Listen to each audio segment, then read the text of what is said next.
ദേശാഭിമാനി പത്രം തുടങ്ങിയത് ബ്രിട്ടീഷുകാരുടെ കയ്യും കാലും മാത്രമല്ല ഒരുപാട് കാര്യങ്ങൾ തിരുമ്മിക്കൊടുത്തിട്ടാണ് എന്നുള്ള കാര്യം ചരിത്രമാണ്. അനിൽകുമാറെ,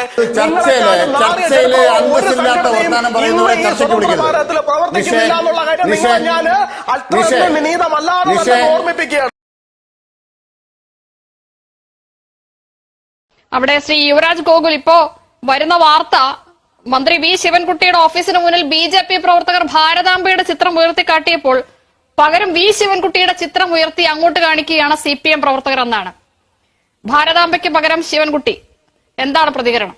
തീർച്ചയായിട്ടും അവർ അവരുടെ നിലവാരത്തിലുള്ള ചിത്രങ്ങളല്ലേ അവർ ഉയർത്തി കാണിക്കുള്ളൂ. അല്ല, അതിനിപ്പോ നമുക്കിപ്പോ എന്താ ചെയ്യാൻ സാധിക്കാം? ഓരോരുത്തർ അവരവരുടെ നിലവാരത്തിലുള്ള കാര്യങ്ങൾ കാണിക്കുക. അവര് ശിവൻകുട്ടിയുടെ ഇത് കാണിക്കുന്നു, നമ്മൾ ഭാരതാംബയുടെ ചിത്രം കാണിക്കുന്നു. അതിന് ആ രീതിയിൽ തന്നെ കണ്ടാൽ മതി. നിഷ, ഇന്നത്തെ പ്രതിഷേധം വാസ്തവത്തിൽ ഈ ഭാരതാംബയുടെ മുൻപിൽ പുഷ്പാർച്ചന നടത്താത്തതിന് എതിരെയായിരുന്നു, അതോ പ്രോട്ടോകോൾ ലംഘിച്ച് രാജ്ഭവനിൽ നിന്ന് ഇറങ്ങിപ്പോയതിനെതിരെയാണോ? ഏതാണ് കൂടുതൽ ഗൗരവമുള്ള വിഷയമായി BJP കാണുന്നത്? ഈ വിഷയത്തിനെ രണ്ടായിട്ട് കാണാനാണ് ഞങ്ങൾ ആഗ്രഹിക്കുന്നത്. ഒന്നാമത്തെ കാര്യം എന്ന് പറഞ്ഞു കഴിഞ്ഞാല്, ഇപ്പോ BJP ഭരിക്കുന്ന ഒരുപാട് സംസ്ഥാനങ്ങളുണ്ട്. BJP കേന്ദ്രം ഭരിക്കുകയാണ്. എല്ലാ സംസ്ഥാനങ്ങളിലേക്കുമുള്ള ഗവർണർമാരെ BJP തന്നെയാണ് നിശ്ചയിച്ചിരിക്കുന്നത്. ഇപ്പൊ ഉദാഹരണത്തിന് ശ്രീധരൻപിള്ള സാറ് കേരളത്തിൽ നിന്ന് പോയിട്ടുള്ള ഗോവയിലുള്ള ഗവർണറാണ്. അദ്ദേഹം പങ്കെടുക്കുന്ന ചടങ്ങുകളിലോ, അദ്ദേഹം കേരളത്തിൽ വന്ന് പങ്കെടുക്കുന്നുണ്ട്, അദ്ദേഹം ഗോവയിൽ തന്നെ പങ്കെടുക്കുന്നുണ്ട്. അത്തരം ചടങ്ങുകളിലൊന്നും തന്നെ ഇപ്പൊ ഭാരതാംബയുടെ ചിത്രം വെക്കുന്നൊന്നുമില്ല. അത് വെക്കുന്നത് കൊണ്ട് തെറ്റുമില്ല. അതുകൊണ്ട് തന്നെ BJP ഇപ്പോ ആർക്കും പ്രത്യേകിച്ച് അത്തരത്തിലുള്ള നിർദ്ദേശങ്ങളും കൊടുത്തിട്ടില്ല. അത് അദ്ദേഹത്തിന്റെ വ്യക്തിപരമായിട്ടുള്ള താല്പര്യമാണ്. BJP ഇപ്പൊ ഇങ്ങനെ വച്ചേ പറ്റൂ, ഇങ്ങനെ പാടൂ, ഇങ്ങനെയുള്ള നിർദ്ദേശങ്ങളൊന്നും ഒരിടത്തെയും ഗവർണർമാർ കൊടുത്തിട്ടില്ല. എങ്കിൽ ഇന്ത്യയിലുള്ള മുഴുവൻ സംസ്ഥാനങ്ങളിലും എല്ലാ രാജ്ഭവനുകളിലും നിങ്ങൾ അത്തരത്തിലുള്ള കാര്യങ്ങൾ കാണണം. അത് അദ്ദേഹത്തിന്റെ വ്യക്തിപരമായിട്ടുള്ള കാര്യമാണ്. പക്ഷെ ഇവിടെ ഒരു പ്രതിഷേധത്തിന്റെ അവസ്ഥയിലേക്ക് പോകുന്നത് വി ശിവൻകുട്ടിയെ പോലെ ഒരു മന്ത്രി, അതും വിദ്യാഭ്യാസ മന്ത്രി, ഇറങ്ങി വന്ന് നിന്നിട്ട് അദ്ദേഹത്തിന്റെ ഒരു എന്താ പറയുക, ഒരു തറ നിലവാരം എന്നൊക്കെ പറയാൻ പറ്റുന്ന ഒരു സാഹചര്യത്തിലേക്ക് പോയിട്ട് സ്ത്രീ മാത്രമേ ഉള്ളൂ, കൂടെ ഒരു പുരുഷനില്ലേ, എന്താ അദ്ദേഹം ചോദിക്കുന്നതിന്റെ അർത്ഥം? എന്താ ഇത് ഇങ്ങനൊരു പ്രതീകത്തെ അവഹേളിക്കുന്നത് എന്തിന്റെ അടിസ്ഥാനത്തിലാണ്? എനിക്ക് മനസ്സിലാകുന്നില്ല. എന്തിന്റെ അടിസ്ഥാനത്തിലാണ് അദ്ദേഹം ഇത്തരത്തിലൊരു പ്രതീകത്തിനെ ഇത്രയും ഒരു തറ നിലവാരത്തിലേക്ക് വന്നിട്ട് അദ്ദേഹം ഒരു പ്രസ്താവന നടത്തുക? അദ്ദേഹം ഒന്നുമല്ലെങ്കിൽ ഒരു വിദ്യാഭ്യാസ മന്ത്രിയല്ലേ. അപ്പൊ തീർച്ചയായിട്ടും അത്തരത്തിലുള്ള പ്രസ്താവനകളിലേക്ക് അദ്ദേഹം പോകുന്ന സമയത്ത് പ്രതിഷേധം ഉണ്ടാവും. അല്ലാണ്ട് ഇപ്പൊ അവർക്ക് ഒരു ചിത്രം അവിടെ ഇരിക്കുന്നത് കണ്ടു, അവർക്കത് ഇഷ്ടപ്പെട്ടില്ല, അവരത് ബഹിഷ്കരിച്ചു. അവരത് ബഹിഷ്കരിക്കാനുള്ള സ്വാതന്ത്ര്യം അവർക്കുണ്ട്, ഇല്ല എന്ന് പറയുന്നില്ല. ഗവർണർക്ക് അത് വെക്കാനുള്ള സ്വാതന്ത്ര്യം ഉണ്ട് എന്നുണ്ടെങ്കിൽ തീർച്ചയായിട്ടും അവർക്കത് ബഹിഷ്കരിക്കണമെന്ന് തോന്നിയാൽ അവർക്കത് ബഹിഷ്കരിക്കാൻ സ്വാതന്ത്ര്യം ഇല്ല എന്ന് പറയുന്നില്ല. പക്ഷെ അവഹേളിക്കാനുള്ള സ്വാതന്ത്ര്യം ഇല്ല. അവഹേളിച്ചാൽ തീർച്ചയായിട്ടും തിരിച്ച് പ്രതിഷേധം ഉണ്ടാവും. BJP ഏതാണ്ട് 16 വർഷത്തോളം ഇന്ത്യ ഭരിച്ചിട്ടുണ്ട്. അതായത് അടൽ ബിഹാരി വാജ്പേയിയും നരേന്ദ്രമോദിയും അടക്കമുള്ള സർക്കാരുകൾ 16-17 വർഷം ഈ രാജ്യം ഭരിച്ചിട്ടുണ്ട്. അതിനുമുമ്പ് മൊറാർജി ദേശായിയുടെ ഗവൺമെന്റ് ഉണ്ടായിരുന്നു. ആ സമയത്ത് ഒരിക്കലും, അതല്ലെങ്കിൽ ഏതാണ്ട് 10-15 വർഷക്കാലം BJP അപ്പോയിന്റ് ചെയ്ത രാഷ്ട്രപതിമാർ ഈ രാജ്യം ഭരിച്ചിട്ടുണ്ട്. നിരവധി ഗവർണർമാർ ഭരിച്ചിട്ടുണ്ട്. അവിടെ ഒന്നും ഇന്ത്യയുടെ രാഷ്ട്രപതി ഭവനിലോ പ്രധാനമന്ത്രിയുടെ വീട്ടിലോ പാർലമെന്റിനകത്തോ അവിടെ എവിടെയും ഈ ഭാരതമാതാവ് എന്ന ചിത്രം എവിടെയും സ്ഥാപിച്ചിട്ടില്ല. ഭാരതമാതാവിന്റെ ചിത്രത്തിന് മുന്നിൽ ഇന്ത്യയുടെ ഏതെങ്കിലും ഒരു രാഷ്ട്രപതിയോ ഇന്ത്യയുടെ ഏതെങ്കിലും ഒരു പ്രധാനമന്ത്രിയോ വിളക്ക് കൊളുത്തുന്ന ഒരു സാഹചര്യം ഉണ്ടായിട്ടില്ല. അതല്ലെങ്കിൽ ഇന്ത്യയുടെ ഏതെങ്കിലും രാജ്ഭവനുകളിൽ സമാനമായിട്ടൊരു സാഹചര്യം ഉണ്ടായിട്ടില്ല. എന്തുകൊണ്ടാണ് ഉണ്ടാവാത്തത്?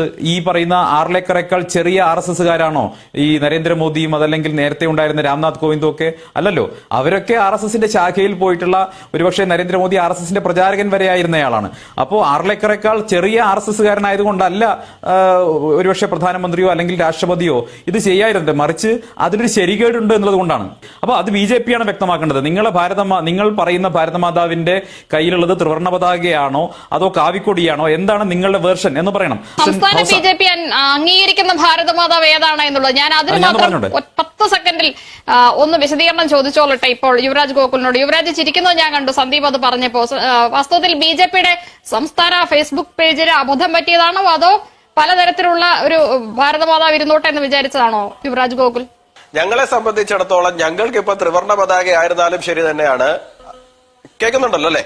ഞങ്ങൾക്കിപ്പോ ത്രിവർണ്ണ പതാക ആയിരുന്നാലും ശരി തന്നെയാണ്, ഭഗവത് പതാക ആയിരുന്നാലും ശരി തന്നെയാണ്. നമ്മളെല്ലാം വളരെ ബഹുമാനത്തോടുകൂടി കാണുന്നത് തന്നെയാണ്. അതുകൊണ്ട് ഇപ്പൊ ഫേസ്ബുക്ക് പേജിനകത്ത് ത്രിവർണ്ണ പതാക വെച്ചു എന്ന് പറഞ്ഞാൽ ഞങ്ങൾ എന്താ ത്രിവർണ്ണ പതാകയ്ക്ക് എതിരാണോ? അല്ലല്ലോ.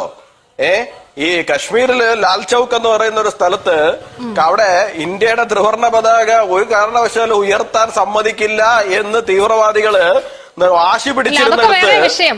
ഈ കാവിക്കൊടി എന്തിയ ഭാരതാംബയെ വണങ്ങില്ല എന്ന് പറഞ്ഞതിനെ ചൊല്ലിയാണ് സമരം ചെയ്യാൻ പോയത്. അപ്പൊ എന്തിനാണ് സമരം ചെയ്യുന്നതെന്ന് പോലും ബോധ്യമില്ലാത്ത ആളുകളാണോ ഈ ഫേസ്ബുക്ക് പേജിലൊക്കെ പടവിടുന്നത് എന്നുള്ളൊരു സംശയം വന്നു. ശ്രീ സന്ദീപ് വാര്യർ പറഞ്ഞു പൂർത്തിയാക്കും. ഞങ്ങൾക്ക് ഇപ്പൊ തൽക്കാലത്തേക്ക് ആരുടെയും മുമ്പിൽ തെളിയിച്ച് കാണിക്കേണ്ട കാര്യമൊന്നുമില്ല. പറയുന്ന ഭരണഘടനയിൽ ഇല്ലാത്തതായ ഒരു ബിംബത്തെ സർക്കാർ പരിപാടിയിൽ ഉൾക്കൊള്ളിക്കാൻ പറ്റില്ല എന്ന് മന്ത്രിസഭയുടെ തലവനായ മുഖ്യമന്ത്രി രാജ്ഭവനെ രേഖാമൂലം അറിയിച്ചിട്ടുണ്ടോ? അതാണ് നിങ്ങൾ പറയുന്ന പോലെയല്ല അറിയിക്കുന്നത്. ചെവിയുടെ കുറ്റിക്ക് അടിക്കുന്നത് എഴുതി കൊടുത്തിട്ട് വേണം. നിങ്ങൾ ഒരാളുടെ ചെവിയുടെ കുറ്റിക്ക് ഒരു അടി കൊടുക്കാൻ പോവാണ്, എഴുതി കൊടുക്കണം. ആ ഗവർണറോട് ഈ പടവും വെച്ചുകൊണ്ടൊരു പരിപാടി അടി എന്താണ്? ഒന്നാമത്തെ അടി എന്താണെന്ന് വെച്ചാൽ കൃഷി വകുപ്പിന്റെ പരിപാടി മുഖ്യമന്ത്രി കൂടി അറിഞ്ഞുകൊണ്ട് അവിടേക്ക് മാറ്റി, അവിടുന്ന് പുറത്തേക്ക് മാറ്റി. അതോടുകൂടി ഗവർണറെ സർക്കാർ ബഹിഷ്കരിച്ചു. കേരള ഗവർണറെ കേരള സർക്കാർ ബഹിഷ്കരിച്ചു എന്ന് മനസ്സിലാക്കാനുള്ള വിവേകം ഈ പ്രതിപക്ഷത്തിനില്ലേ? ഈ വിഡ്ഢിത്തരം വിളമ്പുന്ന ആളുകൾക്കില്ലേ? എനിക്ക് തീരെ മനസ്സിലായിട്ടില്ല. രാജ്ഭവനിൽ നിന്നും സർക്കാർ പരിപാടി രാജ്ഭവനെയും കേരള ഗവർണറെ ബഹിഷ്കരിച്ചെങ്കിൽ എങ്ങനെയാണ് ശിവൻകുട്ടി മന്ത്രി രാജ്ഭവനിൽ പിന്നെയും പരിപാടിക്ക് പോകുന്നത്? അനിൽ പറഞ്ഞത് മുഖവിലേക്ക് എടുക്കാം. അനിലിനെ ഞാൻ അവിശ്വസിക്കുന്നില്ല. അതായത് 5-ാം തീയതി പ്രസാദ് പരിപാടി ബഹിഷ്കരിച്ച ഉടനെ കേരള ഗവൺമെന്റ് പ്രൊട്ടസ്റ്റ് രേഖപ്പെടുത്തിയിട്ടുണ്ട്. മുഖത്തടിച്ചതുപോലെയുള്ള പ്രൊട്ടസ്റ്റ് രേഖപ്പെടുത്തിയിട്ടുണ്ടെങ്കിൽ ആ കമ്മ്യൂണിക്കേഷൻ ഒന്ന് കാണിച്ചത്. അത് ഇമെയിൽ ആയിരുന്നോ അതോ നിങ്ങൾ കത്തയച്ചതായിരുന്നോ? ഏത് കമ്മ്യൂണിക്കേഷനിലാണ് നിങ്ങൾക്ക് രാജ്ഭവനോട് ഇത് കമ്മ്യൂണിക്കേറ്റ് ചെയ്തത്? രാജ്ഭവന്റെ തിരിച്ചുള്ള കമ്മ്യൂണിക്കേഷൻ, അതായത് ഇനി ഞങ്ങൾ അത് ഉപയോഗിക്കില്ല എന്ന് മുഖ്യമന്ത്രിയുടെ ഓഫീസിനോട് രാജ്ഭവൻ നടത്തിയ കമ്മ്യൂണിക്കേഷൻ, ഈ രണ്ട് കമ്മ്യൂണിക്കേഷൻ ഇങ്ങോട്ട് കാണിച്ചു തരണം. അല്ലാതെ കേരള മുഖ്യമന്ത്രിയും ഗവർണറും ഈ ചായക്കട ഇരുന്ന് സംസാരിക്കുന്ന പോലെ സംസാരിക്കാറില്ല. അതിന്റെ ഔദ്യോഗിക ഫോർമാറ്റ് ഉണ്ടായിരിക്കും, ഔദ്യോഗിക ചാനൽ ഉണ്ട്. അത് സാമാന്യ രാഷ്ട്രീയം അറിയുന്ന പൊതുവിജ്ഞാനമുള്ള എല്ലാവർക്കും അറിയുന്ന കാര്യമാണ്. അത് ഇങ്ങോട്ട് കാണിച്ചു തന്നാൽ അനിൽ പറഞ്ഞ വാദം ഞാൻ അംഗീകരിക്കാം. ഗവർണർ മര്യാദയ്ക്കിരിക്കണം. മര്യാദയ്ക്ക് ഗവർണർ പെരുമാറുന്നില്ലെങ്കിൽ മര്യാദയില്ലാത്ത ഗവർണറെ മര്യാദ പഠിപ്പിക്കാൻ കേരളം തയ്യാറാകുമെന്ന് പ്രവൃത്തിയിലൂടെ കാണിച്ചു കൊടുത്തു. ആ പ്രവൃത്തിയിലൂടെ കാണിച്ചു അത് മതി. ഗവർണർക്ക് അത് മതി. രേഖാമൂലം അറിയിച്ച് അത് ഒഫീഷ്യൽ ഡോക്യുമെന്റ് ആക്കാനുള്ള ധൈര്യം സർക്കാരിനുണ്ടോ എന്നാണ് പ്രതിപക്ഷം ചോദിക്കുന്നത്. അങ്ങനെ ഒരു ഒഫീഷ്യൽ ഡോക്യുമെന്റ് ഉണ്ടോ? ഒഫീഷ്യൽ കമ്മ്യൂണിക്കേഷൻ നടന്നിട്ടുണ്ട്. ആനയെ പേടിയില്ല, പിന്നെയാണോ ആനപ്പിണ്ടത്തെ പേടിക്കുന്നത്? ഈ 6 ഏക്കർ ആരാ ഈ ഗവർണർമാര്? ഞങ്ങൾ വലിയ കാര്യമൊന്നും കാണുന്നില്ല. നിങ്ങളാണ് അഴിമതിക്കാർ. ആ അഴിമതിക്കാരുടെ കള്ളന്മാരുടെ നിലവാരമല്ല വി ശിവൻകുട്ടി എന്ന അഭിമാനിയായ ഈ കേരളത്തിലെ കമ്മ്യൂണിസ്റ്റ് മന്ത്രിക്ക് എന്ന അഭിമാനത്തോടെ ഞങ്ങൾ പറയും. അതാണ് ഞങ്ങളുടെ കരുത്ത്. തെരുവിൽ കാണാം. നിങ്ങളുടെ ഭാരതാംബയായിട്ടും കൊണ്ടുപോവാ. തെരുവിൽ കാണാം. ഇത് ഇന്ത്യയുടേതല്ല, ഇത് ഭാരതത്തിന്റെതല്ല, ഇത് RSSന്റെ ശാഖയെ കൊണ്ട് വെക്കേണ്ട സാധനം. കേൾക്കുന്നുണ്ടോ? ഗവർണറുടെ മുഖത്ത് നോക്കി മറുപടി പറഞ്ഞു എന്ന് പറഞ്ഞാല് മലയാളം പോലും ശരിക്കും ഉച്ചരിച്ച് സംസാരിക്കാൻ പറയാൻ പറ്റാത്ത ആള് ഗവർണറോട് ഏത് ഭാഷയിൽ പോയി മറുപടി പറഞ്ഞു എന്നാണ് എനിക്ക് മനസ്സിലാകുന്നില്ല. പാർട്ടി ചുരുങ്ങി ഇപ്പൊ കാണുന്ന അവസ്ഥയിലേക്ക് എത്തിയതും ഈ പറയുന്ന ത്രിവർണ്ണ പതാകയോടും ഭാരതാംബ എന്ന് പറയുന്ന പ്രതീകത്തോടും ഒക്കെ ഉള്ള നിങ്ങളുടെ വിരോധം കൊണ്ട് തന്നെയാണ്. കമ്മ്യൂണിസ്റ്റുകാരുടെ പ്രശ്നം എന്താണ്? 1947 ഭാരതം സ്വതന്ത്രമാകുന്ന സമയത്ത് ഇന്ത്യ ഒരു രാജ്യമാകാൻ പാടില്ല, 16, 17, 18 ഒക്കെ ആയിട്ട് അതിനെ വലിച്ചു കീറി പലതാക്കണം എന്നുള്ളതായിരുന്നു. അപ്പൊ തീർച്ചയായിട്ടും ഭാരതത്തിനെ സമന്വയിക്കുന്ന അത്തരത്തിലുള്ള പ്രതീകങ്ങളോട് അവർക്ക് പ്രശ്നങ്ങൾ ഉണ്ടാകും. ആ പ്രശ്നങ്ങളെ തുടർന്നിട്ടാണ് ഇന്ത്യക്ക് ഓഗസ്റ്റ് 15 സ്വാതന്ത്ര്യമേ കിട്ടിയിട്ടില്ല എന്നും നാട്ടുകാർ നമ്മളെ പറ്റിക്കുന്നതാണെന്നും ബ്രിട്ടീഷുകാർ നമ്മളെ പറ്റിക്കുന്നതാണെന്നും പറഞ്ഞുകൊണ്ട് ഇന്ത്യയുടെ കൊടി വലിച്ചു കീറാൻ പോയിട്ട് അവസാനം പോലീസിന്റെയും പട്ടാളത്തിന്റെയും വെടികൊണ്ട് ചാകേണ്ടി വന്ന ആളെ പിടിച്ച് രക്തസാക്ഷിയാക്കി കൊണ്ടു നടക്കേണ്ടി വന്നത്. ഇവിടെ സന്ദീപ് കുറച്ചു നേരമായിട്ട് ചോദിക്കുന്നുണ്ട് 12 ദിവസം മുഖ്യമന്ത്രി ഉറങ്ങുമായിരുന്നു എന്ന്. മുഖ്യമന്ത്രിക്കോ ഈ പറയുന്ന കമ്മ്യൂണിസ്റ്റ് മന്ത്രിസഭയ്ക്കോ ഒന്നും വലിയ പ്രശ്നങ്ങളൊന്നും ഉണ്ടായിരുന്നില്ല. MV ഗോവിന്ദൻ മാസ്റ്റർ പോയി പിടിച്ചൊരു പുലിവാൽ ഉണ്ടായിരുന്നല്ലോ ഇലക്ഷന്റെ തൊട്ട് തലേ ദിവസം. ഏത് RSS ബാന്ധവം എന്ന് പറയുന്നത്?